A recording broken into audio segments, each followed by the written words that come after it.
This is my Smartboard activity to show special ed students different types of shapes. So first, this is the titles page.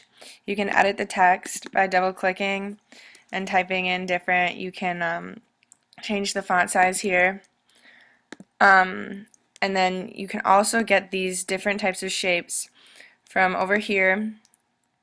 You can click this frame and then find under Gallery Essentials, and then I went to Mathematics, Shapes, and then I went to Flat Shapes and I found different types of shapes, and you can change the color of the shape right here. So I chose purple, and then once you're done with all the setup, what you want to do is lock it so that it can't be moved because the smartboard is interactive. When navigating from page to page, you want to be on this tab. So to my next page, I just explained the activity. So you can just double click again and type whatever you want to type, change the font size, change the color, and then this is my activity. For this activity, what the students have to do is drag the right shape name to the shape. So how you match each shape with the correct shape name is by going to this puzzle piece, and then you're going to want to lock all the shapes just like I did before by clicking this and lock. Lock all the shapes so that you can't move it and you can only move the shapes. So for example, for triangle, I would click this puzzle piece, click edit, and I would put the triangle and the correct and the cube and everything else into the reject these objects, and you can just click add all remaining and then done. What you can also do with these activities is make it so that when you drag the wrong shape or the right shape, it does something so that the students know. So what you would do is you would go to settings, and when objects are right, you click whatever you want, and when they're rejected, you click whatever you want. So I did bounce back for wrong. So for example, this is hexagon, drag it to cube, and that's not right, so there it goes.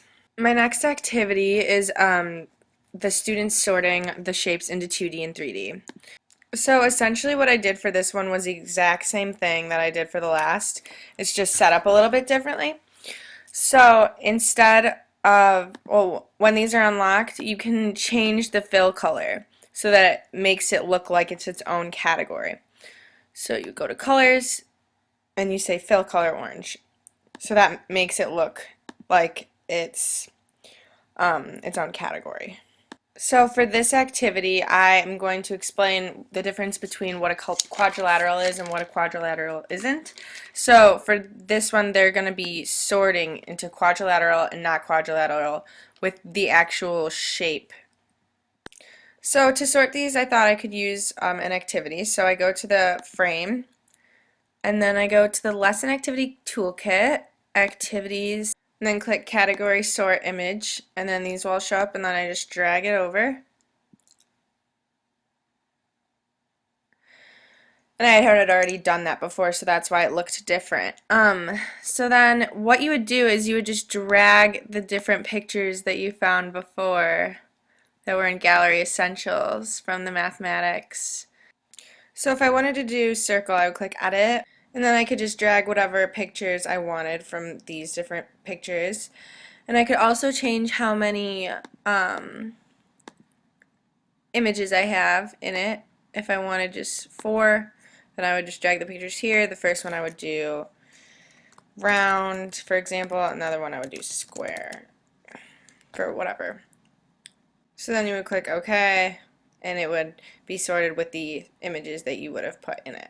So my next activity is the students drawing shape. So I really just put the text there and locked it. So if, for example, if it was unlocked, then I would just change it. Say if I wanted to change it to square, put that there, and I wanted to change it to make it yellow. Then it would be like that. And this last activity would help just wrap up the lesson and just make sure that they took out the right things.